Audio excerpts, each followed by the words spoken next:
Allen Company, 47 years young and a proud sponsor, wishes OOIDA all the best as you celebrate 50 years.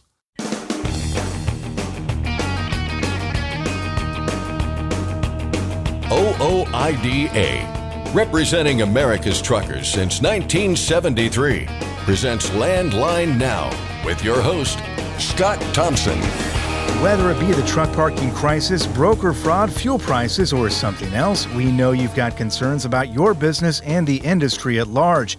So does the American Transportation Research Institute, and they want to hear what keeps you up at night.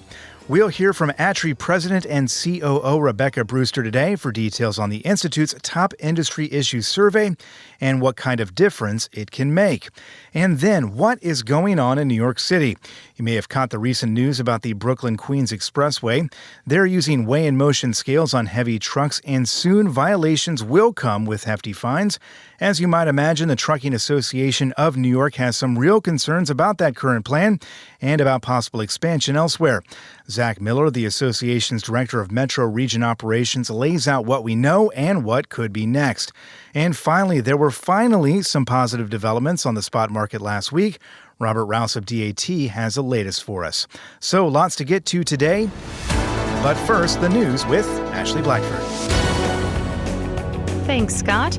A reminder to get your comments in on the automatic emergency braking proposal. The National Highway Traffic Safety Administration and the Federal Motor Carrier Safety Administration have published a joint notice of proposed rulemaking that would mandate automatic emergency braking systems on heavy vehicles.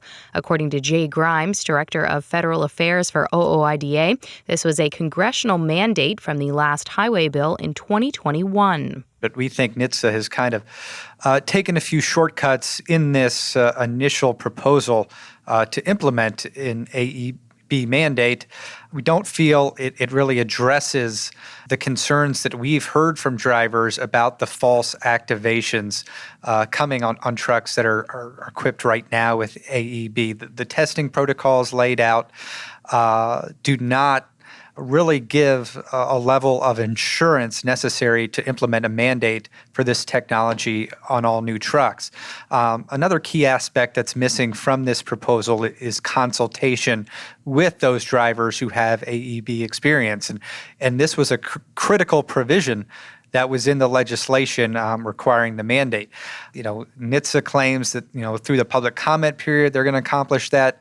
We felt that if they reached out to stakeholders and drivers before the proposal was published, the proposal could have been a lot more substantive and really would have been a lot more, I think, substantive in what they want in getting rid of these false activation assurances. So we think there's a lot of improvements that need to be made before any mandate is implemented. NHTSA has put out kind of a tentative date 3 or 4 years down the line. You have until Tuesday, September 5th to send any feedback on the AEB proposal. To do so, you can visit fightingfortruckers.com. A new law in Texas aimed at combating fake international CDLs will go into effect this week. Starting on Friday, September 1st, the law will aid enforcement efforts to combat illegal truck driving. Specifically, it will require individuals holding a valid Mexican or Canadian commercial driver's license to possess a U.S. government-issued work visa when operating in Texas. During a virtual meeting, Omar Villarreal, the captain of the Texas Department of Public Safety, said the issue of fake CDLs started several years ago across the state. We found that a lot of folks were carrying fictitious Mexican CDLs, and it seemed to really come to light once Mexico went to the digital CDL, because it gave law enforcement an opportunity to verify photographs of the person that we had in front of us versus who was actually issued that CDL. So as time went by, what we started seeing a lot more of was Central Americans who were being issued Mexican CDLs, Cubans being issued Mexican CDLs. It became very obvious that a lot of these drivers were unqualified. Roadside conversations with them, they divulged to various law enforcement agencies that They basically contacted somebody, paid $2,000, and received the Mexican CDL by mail. Villarreal noted that the act is not an arrestable offense. He added it was important that Texas acted because the Federal Motor Carrier Safety Administration has not addressed the issue of fictitious documents. Once the rule takes effect on Friday, the clock will start on a 90-day grace period from citations. Troopers and law enforcement agencies around the state certified to inspect commercial vehicles can issue warnings and out-of-state violations during that time. Governor Brian Kemp has issued a state of emergency declaration for all of Georgia ahead of Hurricane Idalia. Statewide, Georgia DOT crews are preparing to activate and deploy as needed. Nearly 1,200 employees are ready to respond to storm impacts in southern and coastal Georgia, with access to over 1,000 pieces of vital equipment and vehicles to support their storm response. The state said in a release that traffic conditions are being monitored. For real-time road conditions, you can call 511 or visit 511ga.org. 2 Illinois men are facing felony theft charges after they allegedly stole $31,000 from Barber Trucking's online banking account. The charges were filed against 47-year-old Alfred Millam of Evergreen Park and 59-year-old Daryl Wilkerson of Chicago. The Courier Express reports that according to the affidavit of probable cause, an unknown entity accessed Barber Trucking's online banking account with WEX Inc. and was able to access the company's funds. The unknown entity issued 6 money codes for electronic funds source checks. The checks were cashed in Pittsburgh and Illinois. Police have filed charges against the 2 men, including theft by unlawful taking, which is a third-degree felony. A new CDL training program is now being offered at State Fair Community College in Sedalia, Missouri. This week, a partnership was announced between the college and the Central Region Missouri Job Centers. The 4-week program has training locations in Eldon and Osage Beach. 1 week is remote classwork, and the other 3 are on-campus hands-on learning. Those interested in the program are required to obtain a CDL permit prior to starting the class. When the weather outside gets frightful, the new Interstate 80 winter freight project will be a delightful spot for truck drivers to stop.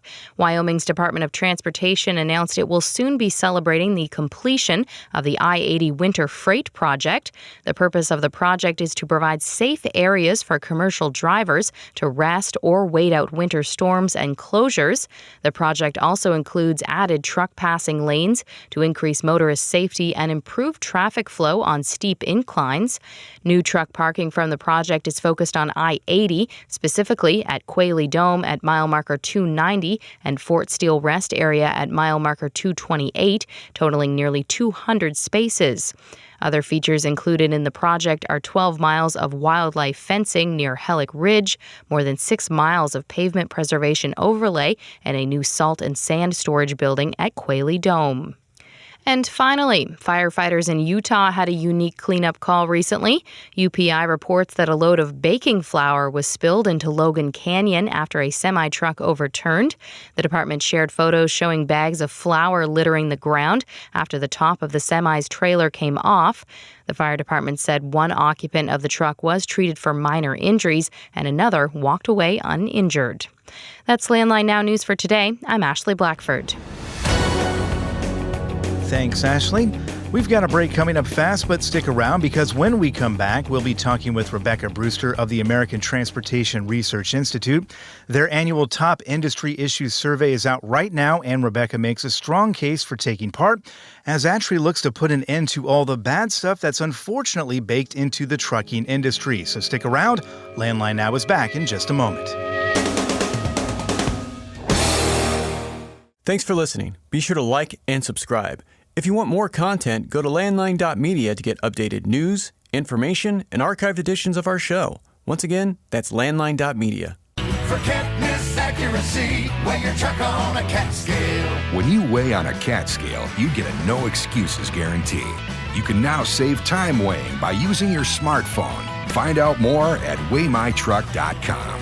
Since you started, what you've loved about trucking is the freedom. Heading out on your favorite route, a good driving song, and thinking about truck insurance. Well, maybe not that last one, That's why we're here. At OOIDA, we have a full range of truck insurance products, expert advice, and great customer service, helping you get the right coverage for your operation. Go to OOIDA.com because your job is to drive. Our job is to help with everything else. Landline Now, welcome back. For close to 2 decades now, the American Transportation Research Institute has been reaching out to the trucking community, asking them to rank their top issues of concern and also to provide some possible strategies for tackling those concerns. That process has begun again, and Rebecca Brewster is going to tell us all about it. Rebecca is ATRI's President and Chief Operating Officer, and she joins us on the line now. Rebecca, how you doing? I'm wonderful. Good morning from Reno, Nevada. There you go. Well, thank you for being on the program. We always enjoy talking to you. And we were just talking a little bit before this that ATRI does a lot of interesting surveys every year, throughout the year. This, I think, for me at least, and I think for you as well, is one of the more interesting ones out there that you do, because we do get so much interesting information from it. Let's start with the survey itself, the 2023 Top Industry Issues Survey, now in its 19th year. So ATRI's been doing this for a while. For those who may not be familiar, what is the point of this particular survey? What are you hoping to find out? Absolutely. Well, we actually started this. The very first Top Industry Issues Survey was in 2005, and it was really initially designed to give sort of a far-off look. What are the things that are coming down the road, if you will, that we need to be concerned about and prepare for and be more proactive to in the trucking industry? Well, the fact of the matter is we all sort of rank issues based on what our pain points are today. And so over time, what it has really told us, and in a very thorough way, I think, is what are the issues that are impactful each year, and do they stay in the top 10? Are we moving the needle on these issues? Do we just keep, swimming upstream on these issues? And it's fascinating to watch issues rise in ranking and fall off in ranking based on so many externalities. But for us at ATRI, one of the key pieces of the outcomes of this study is it tells us what research we need to be focused on behalf of the industry. And so our Research Advisory Committee takes these results each year to heart when they are evaluating the merits of each research proposal we put forward, because they want to be sure that the research we're doing is addressing the most pressing concerns in the trucking industry. Absolutely. And you mentioned something there that I want to make sure we spend a little bit of time on, because you talked about some of these issues, over 19 years. Some issues are going to pop up, some new ones, and some are going to kind of fade away here. And I know you did take some issues off the board this time in the survey, and you've added a couple new ones as well. Can you talk a little bit about that? For your listeners who haven't taken the survey before, you're presented with a list typically of 25 to 30 issues. You're asked to pick your top 3. And then for those 3, you're asked to rank potential strategies you think the industry should be pursuing to deal with each. But we recognize that those 25 to 30 might not be all of your issues, and you might have something else that you think is more important than some that are listed there. And so we allow people to write in issues, and we allow people to write in strategies. Well, based on the results of last year's survey, we had 3 or 4 issues actually that generated fewer than 100 votes. So we had over 4,200 industry stakeholders. You pick 3 issues, so 3 times 4,200. And these 4 issues generated fewer than 100. So it was trade and tariffs, truck security, cargo theft, which I know is a big issue, but there are so many other pressing issues, truck size and weight, and then trucking cybersecurity. So those 4 came off. People can still write them in if they're important. But what we did is then we went through all the write-in issues and added broker issues and equipment and part shortages. Now, certainly equipment and part shortages were a bigger deal last year.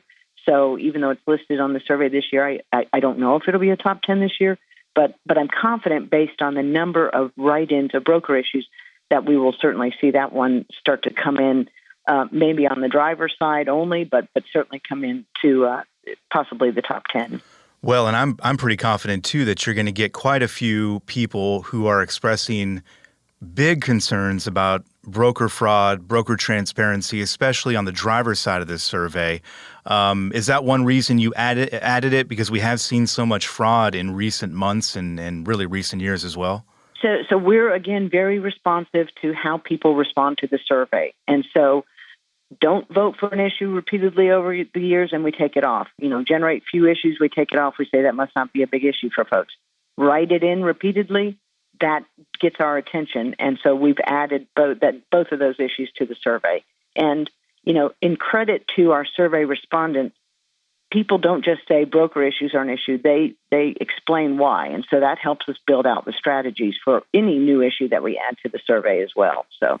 Yeah, that makes sense. Let's get into, and you kind of alluded to this here, this survey, we're broken down into two categories, right? You've got carriers expressing what concerns they have, then you have drivers expressing their concerns as well. The results of each, I imagine, can be pretty helpful to the other. In other words, carriers can learn a lot probably from what is worrying drivers and vice versa. We do get some overlap, and let's refresh some memories out there because we did talk about some of these topics that have popped up in recent years. But the top three concerns last year for drivers were a couple familiar ones and then pretty much a brand new one, right, with fuel. Can you talk about what we learned from last year's survey? Right, and we actually, for your listeners who don't know how we report the issues, we give the overall top 10. How did every single person who took the survey, what was the results of that? Then we break it out by drivers and motor carriers. We have a lot of other folks in the industry who take the survey, law enforcement, industry suppliers, et cetera. But the real two main cohorts, if you will, of folks who we want to look at the analysis for are drivers and fleet executives. And so number one overall last year was fuel prices. And certainly everybody, even car drivers, were feeling the pain at the pump at this time last year. And so it wasn't surprising to see fuel prices overall as the number one issue. And on the driver side, we had among the drivers who responded to the survey. So I mentioned we had 4,200 respondents. About 47% of those were professional drivers, fairly evenly split between owner-operators and company drivers. And although a little more so on the owner-operator side. And so we saw fuel prices come in at number two for drivers after truck parking. And Scott, truck parking is my soapbox issue. I talk about it all the time. Yeah. It was number one for drivers. It's been number one for drivers for several years now. It's always in the top three for drivers if it's not at number one. But fuel prices at number two for drivers. And over on the motor carrier side, it was number three. And so, a lot of concern with what is the biggest cost item when we look at our operational cost of trucking in terms of each of those line items we analyze. Fuel's the big one, and we saw just in our most recent operational cost of trucking, which looked at the change between 22 costs and 21 costs, we saw a 53% increase in fuel prices just in that 1 year. Yeah, and I imagine you're going to see and hear quite a few concerns out there with fuel again, too. And you mentioned truck parking, and I mentioned the overlap. I think it's interesting, too. We did have last year truck parking as a major concern for drivers. And I think, and correct me if I'm wrong here, but I think it did fall on the carrier radar, too, as well, right? Maybe not as high, but it was on the list, I think, right? It was, and I'm putting that in the Rebecca Brewster win column because I really do in every one of my presentations. In fact, I'm out in Nevada. I just did another one yesterday.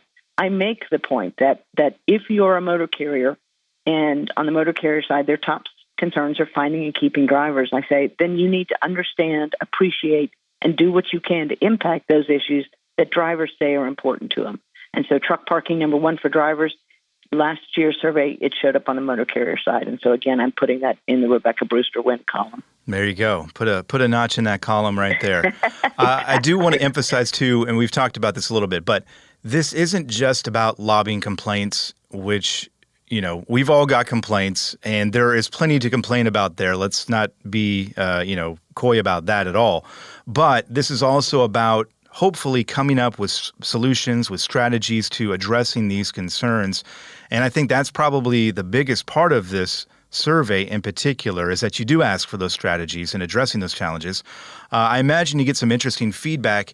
Can you talk a little bit about, in past years, how those strategies have maybe been implemented in the industry and how they're viewed by carriers and drivers alike in terms of, not just complaining, but coming up with solutions to these issues. Right. And I do think that's the real power in this annual activity is it's not just to say, oh, I'm so angry about these 10 things.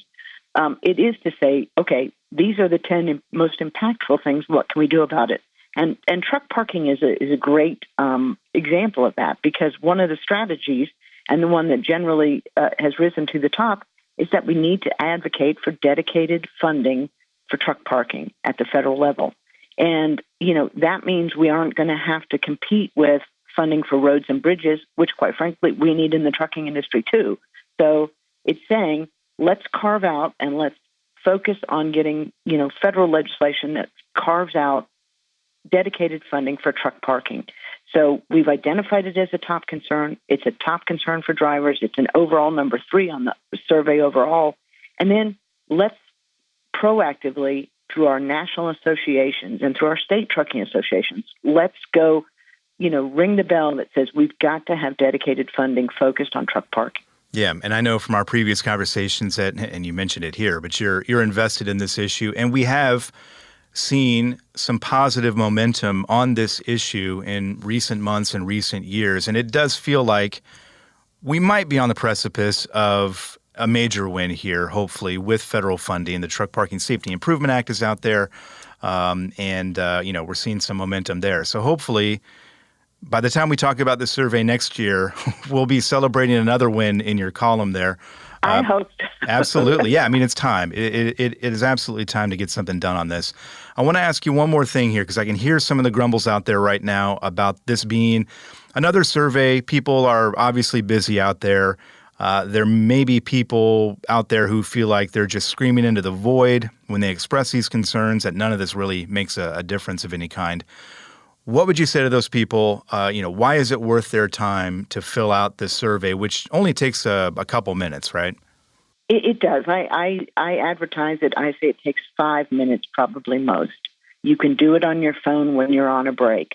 And it really gets down to your voice matters. And the fact that, over 4,200 trucking industry stakeholders took it last year, and nearly 50% of those were professional truck drivers, tells me that they understand that there is value in collectively coming together and identifying what are our top concerns. Because, look, the fact that truck parking is number 1 among drivers is referenced every time you hear the federal legislation, every time you see a state DOT issue a study they're going to do on truck parking. They say, we want to address the number 1 concern among drivers. So it's that collective voice that the results of this survey provide for everybody in the industry to say, these are the things we've got to do something about. Yeah, and carriers do pay attention to this, and they may very well, make company policy based on some of these responses as well. So if anybody out there has a concern, make sure you're letting them know what it is so that they can address it, and hopefully we can come to a better understanding of,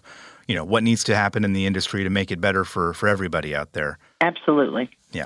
The deadline is September 29th, I believe, right? Correct. We will leave it open until September 29th. And you typically have thousands of people who take part in this survey. I imagine you're going to get the same level of participation this year. And I bet when we talk a couple months from now about the results of this, I bet you that the broker issue is going to be pretty high, at least on the driver's side of things. So we can place a friendly wager on that one, and we'll check back in 2 months to see how it works. Absolutely. Always good to speak with you. Again, we'll talk to you in a couple months from now when the results of the survey come out, and we appreciate your time. Hey, thanks so much for having me on today. Our thanks to Rebecca Brewster of ATRI. You can go to truckingresearch.org right now to take part in the 2023 Top Industry Issues Survey. It's one of the first links you'll see on that website. Again, truckingresearch.org. And with that, we take a short break. Landline Now is back in just a moment. You trust PrePass for more bypasses? Now let PrePass help with tolls. PrePass toll service means lower cost, one invoice for all tolls, and fewer violations. Created by truckers for truckers. Call 877-878-5970 or go to prepass.com. Attention all truckers, Dean Michael, the tax doctor here. I want to talk to you about those dreaded tax problems. I know you want to keep on trucking and not even think about them, but let's face it, they're not going away all on their own. You need professional help. I've been helping truckers put their tax problems in the rearview mirror for years. truckers, I can help you too. Call me now for a free consultation at 888-557-4020 or go to mytaxhelpmd.com. It's like I always say, keep your eyes on the road, I'll keep mine on the IRS. 888-557-4020. Landline Now, welcome back. We reported recently about a situation on the Brooklyn-Queens Expressway involving weigh-in-motion scales that could result in significant fines being levied on trucks. Zach Miller is the director of Metro Region Operations for the Trucking Association of New York. He's been following the issue for his organization. I talked with him recently to discuss what's happening in New York City. For those who didn't hear our earlier coverage or aren't familiar, I'm wondering if you could, first of all, just kind of broadly review the situation that's been proposed for the Brooklyn-Queens Expressway. So right now, we're still kind of in a wait-and-see mode. We know that city DOT wants a really robust influx of, they're applying for a grant from the feds to really redesign the BQE. There are a lot of stakeholders at place in this. The good news is for our industry that it is a major freight corridor, as we all know. It is the only interstate that goes through the city, as we know. That goes through that part, Brooklyn and Bronx. And there are 13,000 trucks a day that go through it that they know must maintain access there. Whatever the plan looks like moving forward, trucks will have access on the BQE. However, and I think this gets into some of the news recently with weigh-in-motion, there is an issue with overweight trucks on the BQE and what that might look like moving forward. In 2020, because the roadway deteriorated so much, it is a 70-year-old piece of infrastructure, overweight trucks were banned on the BQE. So overweight trucks have been rerouted around the BQE, and the belief is that with this weigh-in-motion technology, they will be able to keep overweight trucks off the BQE. We shall see. This is a first-in-the-nation type of program. It does exist in other countries, but I always hesitate comparing what other countries do to us here because we are so different. And there are a lot of factors to consider that make the BQE and New York City highway system itself a little unique and extra challenging. Okay. Now, do we have a timeline in terms of the weigh-in-motion and the installation of those devices on the BQE? Do we have a timeline of when that might come about? We do. So on August 10th, they officially started with a warning system. So it's going to be a 90-day warning. So any overweight truck, the owner of that truck will be given a warning letter saying that, hey, we found you to be overweight by, X number. And starting November 8th, there will be enforcement. And that enforcement is going to be a $650 ticket. So that is on the Queens-bound side. The Staten Island-bound side is going to be a little bit delayed. So once Staten Island is ready, it's going to be the same situation. There'll be a 90-day warning period, and then enforcement will begin. We don't have the Staten Island dates yet. That's not quite ready. But warning began on August 10th for Queensbound, and enforcement will start on November 8th. Now, I'm curious, there is that section of the BQE they call the triple cantilever. That's kind of that three-layer type of arrangement of bridges. Are the weigh-in-motion scales just going to be on that, or are they going to be on the entire highway? So that's such a great question. That's the section they're really focused on right now. We do have concerns about potential expansion here. Automated enforcement does tend to expand. It rarely sort of stays in the area that it initiates from. But right now, that's really all that's been discussed. And a lot of that is because that is a very unique structure. It does need major work. They have begun doing that work, but because of the way it's built and designed, doing that work is complicated and there's a greater impact to that section. So that's why they really wanted to have the weigh-in-motion on, to protect that infrastructure. Okay. We've heard some concerns about weigh and motion scales, and particularly their accuracy. What's your view of those devices? I would share in that concern. We really don't know how accurate they are. I think, or I should say, I really hope that this warning period, we get a good sense of how accurate they are. I will say that DOT is cognizant of these concerns.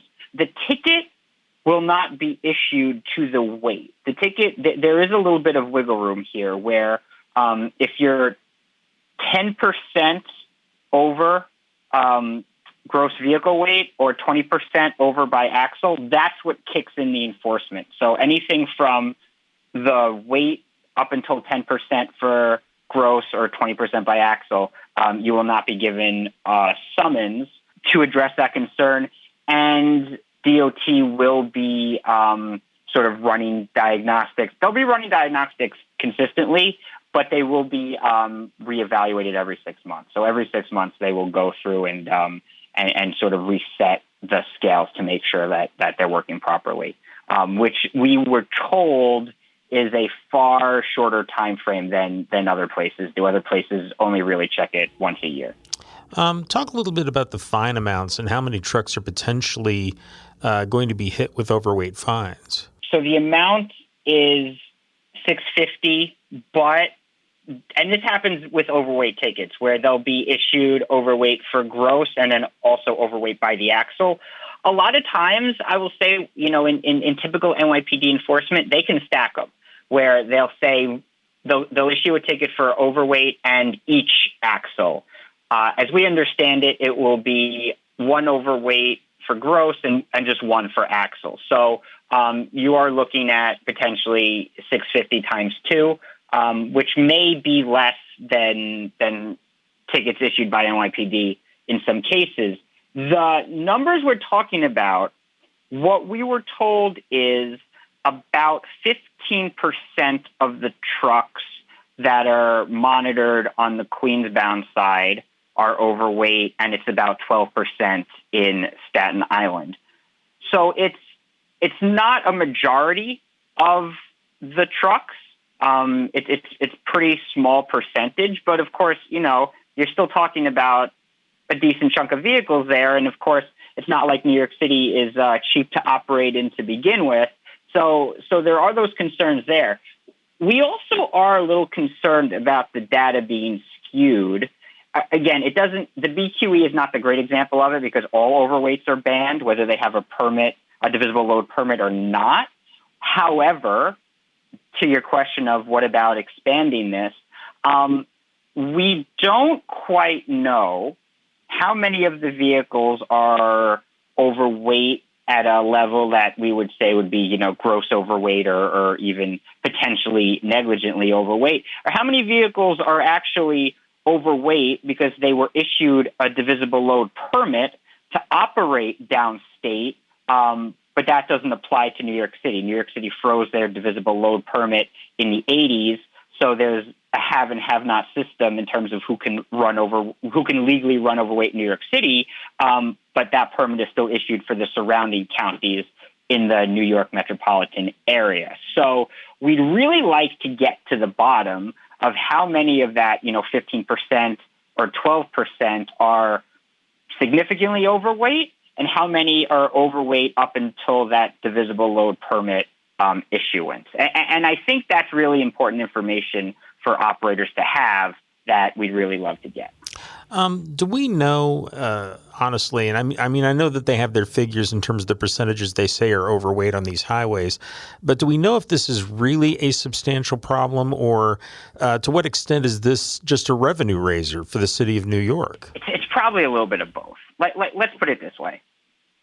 There have been trucks clocked at pretty significant weights, anywhere from 110,000 pounds all the way up to, we heard, 174,000 pounds. So that's a problem. Of course, is it a problem that the entire industry should be painted with the same brush? I would argue that that's not the case. I think the real answer to that question is right now it's more about revenue because, as we all know, enforcement is just one tool in the toolbox in terms of managing overweight vehicles. So we mentioned the divisible load permit system. If they unfroze the divisible load permit system and really matched the weights in New York City to the rest of the state, especially the surrounding metro counties, and if they actually did something where they would create overnight truck parking, they would have public weigh stations where drivers can actually weigh themselves when they're leaving a job site that they didn't even load the vehicle. I think that's the holistic way to manage these overweight trucks. Enforcement is a tool, but it's not the only one. So if the city's viewpoint is, well, we have this automated enforcement and that's enough and that's great, I think that speaks to it's about revenue and it's about sort of painting the industry in a broad brush. If it's about, we have this new enforcement tool, we think it could help, let's tie it to some weigh stations, let's tie it to a fair permit system, then I think we're talking about a real management plan. We've kind of talked about this a little bit here, but what do you think the potential is for this to be expanded beyond the Brooklyn-Queens Expressway? Oh, I would imagine that's going to be the case. I mean, I think that it's unlikely for it to just be BQE and that's it. And the BQE is unique because of the construction that's going to happen, because it is going to be revamped over the next decade or so here. But we would expect to see this expanded. And, the city has weight limits that are a little different than the rest of the state. The city has length limits that are different than the rest of the state. And there is concern that this would expand and this would cover more roadways and more different vehicle types. And there's also the, for lack of a better phrase, the elephant in the room, which is the electric vehicles, which are heavier. So there's also concern that New York City really wants to see more electric trucks on the road. We know they're not there yet, but eventually they will be coming. The batteries weigh more, and so then companies have to start looking at it of, do we run more trucks? Are the trucks we're running heavier? How is the city really going to manage these heavier weights, these heavier loads on the vehicles that they claim that they want to see? And where do the cameras fit in with that? And so, we do think that this could be expanded here to other highways in the New York City highway system. Okay. Is there anything else that you want to add, or you think I missed just, there? Anybody listening who does run New York City, do check out the Office of Freight Mobility's website on New York City DOT's website. It's the Freight Mobility page. There's some good information there, but there's also some context there. So if you're seeing something, if you're getting notifications that you think are inaccurate, if you're seeing things you want to bring to their attention, that's the forum to do it. And I can tell you that they do listen and they do collect this data and this feedback, and they do make tweaks accordingly. Okay. Well, Zach, thank you for your time. I sure appreciate it. Thank you so much. Really appreciate it, too.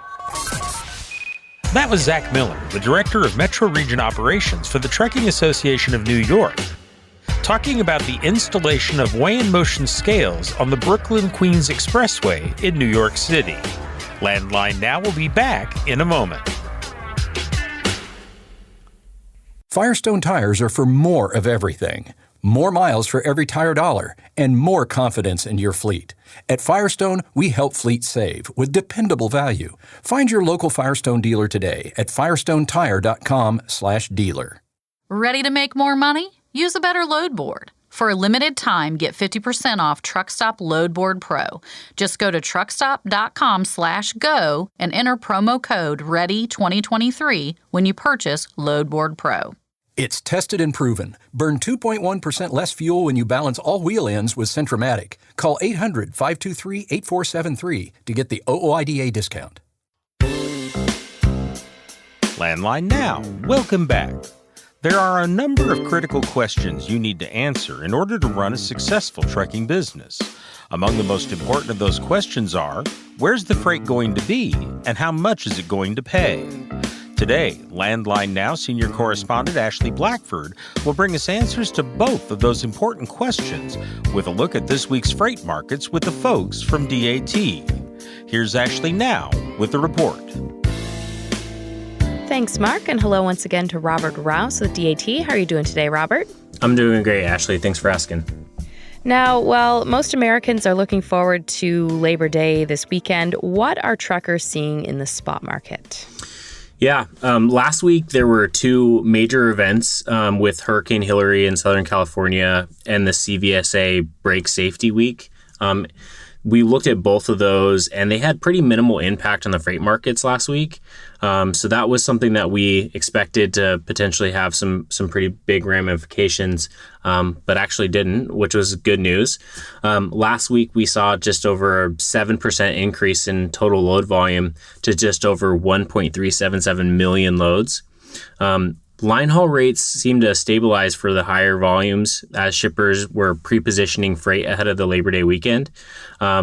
We should continue to see load volumes increase as the fall freight season starts to kick into gear. That's typically what we'll see over the next couple of weeks. When we look at the number of trucks on the DAT load board, they did decrease around 2% to 370,000 trucks. Even though this is still a relatively strong number of trucks in the market, we're seeing carriers starting to exit at an accelerated rate following the surge in diesel prices. This is something that we're watching pretty closely to see what happens with diesel prices. As all the carriers know out there, they're continuing to go up. Unfortunately, there are a couple events that may continue that upward trend in diesel. The Marathon refinery down in Louisiana actually had to shut down due to a refinery. It's actually the third largest refinery in the entire U.S., so that's definitely going to have an impact on diesel prices coming up. And then also an incoming hurricane moving into Florida. Both of those are going to impact diesel prices across the country. So something that we're watching to try to see how carriers can navigate that. One positive note on the spot market last week was that we saw load-to-truck ratios increase for all three equipment types. So a higher load-to-truck ratio means there's a stronger demand for trucks in the marketplace. So looking at vans, dry van spot market loads post continue to climb as shippers pre-position that freight ahead of the Labor Day weekend. So volumes were up 5% week over week and 4% month over month, although they were around about 25% lower than last year. That CVSA Brake Safety Week had little impact on carriers, and they mostly kept their wheels rolling rather than taking time off. Sometimes we see that during those types of blitzes.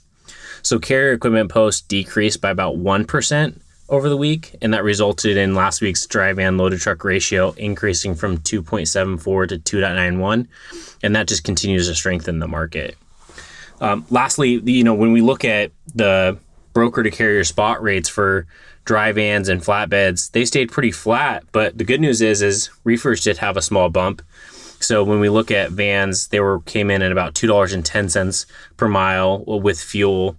It's still pretty flat. It's pretty much what we saw last week. And then for reefers, they came in at $2.54 a mile, with fuel. And that's actually, even though it's dropped about 11 cents per mile since the July 4th break, we're seeing that it's actually starting to bump up a little bit as we move into the fall freight season. Now, California is a major market for reefer carriers with a ton of different types of produce growing in the state. Earlier this year, we talked about record snow and rain and how they impacted product production. How will last week's storm impact the market? Yeah, that's definitely something, California's had a really difficult struggle with rains and snow this year. Hurricane Hilary was the first tropical storm to hit Southern California in 84 years. It was flooding roads and toppled trees, prompting flood watches and warnings in half a dozen states actually on the West Coast. The storm hit parts of California's San Joaquin Valley, which brought rare August downpours that could significantly affect the region's crops. California's Central Valley supplies about 8% of the country's total agricultural output and about 40% of its fruits and nuts, much of which is grown in massive agricultural corridor between Bakersfield and Fresno. With several harvests that rely on typically bone-dry conditions through August, grapes, almonds, spinach, tomatoes, and other local crops are especially vulnerable, according to AgShared, an agricultural service company in Bakersfield. So coming right when pistachio, almond, and corn harvests are due, the economic impact to California farmers could be pretty significant. Shipper and carrier delays were reported by DAT customers, with significant travel delays reported along the I-10 north of Los Angeles. Further north in Parma, Idaho, Hillary destroyed over 100,000 acres of crops, which was primarily onions, potatoes, and wheat, following about 3 inches of rain, which is half the annual average of rainfall. So that's a huge piece. We actually saw that from Shaw Myers, one Alwehi Produce on social media. So definitely something that is having a major impact. When we look at the total reefer market on the West Coast last week, we saw that most markets had a drop in load volumes from the previous week. In Fresno produce market, load volumes dropped by over 12%, but capacity was still pretty tight for regional loads down to Phoenix, which is a big lane for that. And that was actually paying carriers $3.44 a mile, which is about 46 cents per mile higher than the July average. On average, the Fresno to Dallas lane, which is another big lane out of that area, reefer capacity was pretty flat, and spot rates were averaging about $2.22 per mile. With load volumes in Southern California down, one market on the West Coast to look at is that Twin Falls, Idaho market. There was about a 20% increase in total load volumes last week, and this market has some good produce movement between now and the end of the year, making that an option for reefer carriers on the West Coast. As an owner-operator, they are the person that makes the business run. What advice do you have for them to handle the stresses of the road? Healthy eating is super hard on the road. With readily available fast food that is just very quick and easy. One of the great proteins that even I use at home all the time that's super easy for truckers is chicken. The awesome thing with chicken is that you can store it in your fridge for 3 to 4 days. So it's great to cook up a whole bunch of chicken. It's a great source of protein, low in fats, and use that for healthy wraps and sandwiches. The other thing is exercise. Some drivers I've spoken to said, it's really hard not to be able to get to a gym. One of the things that I've been super inspired about is that most truckers are really resilient. And actually, one of the biggest and strongest people I've ever met, and he was a truck driver, told me he got ripped and just completely in shape using the equipment on his truck. He would take buckets of chain for curls and lunges and, use all the things within your truck that are able to help you out. And so that's a great way to help stay in shape. When you're sitting at a truck stop or something like that, jump out and you're able to get a good workout in. And then last is building a family on the road. That's never going to be a replacement for your own family, but there are so many great drivers out there. And while you can't have your family with you in the cab all the time, there's a community of truckers out there that can definitely help make it easier. If our listeners want more information, where can they go for that?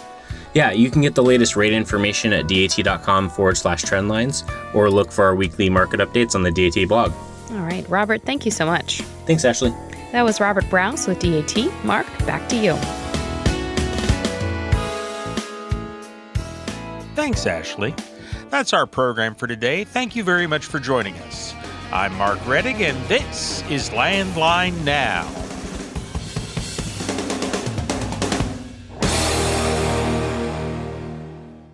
Thanks for listening. Be sure to like and subscribe. If you want more content, go to landline.media to get updated news, information, and archived editions of our show. Once again, that's landline.media. I'm a dad, a son, a husband, wife. I'm a writer, photographer. I farm. I'm a veteran. I love old cars, fishing, My kids. Chrome. And I am a professional truck driver. And together, we are OOIDA. OOIDA was founded by truckers to stand up and speak on behalf of truckers. We've done that by combining the individual voices of our members into a single, powerful voice. Protecting your interests, defending your rights. Join us. Make your voice heard. Join OOIDA, the Owner-Operator Independent Drivers Association. Call 1-800-444-5791 or visit ooida.com.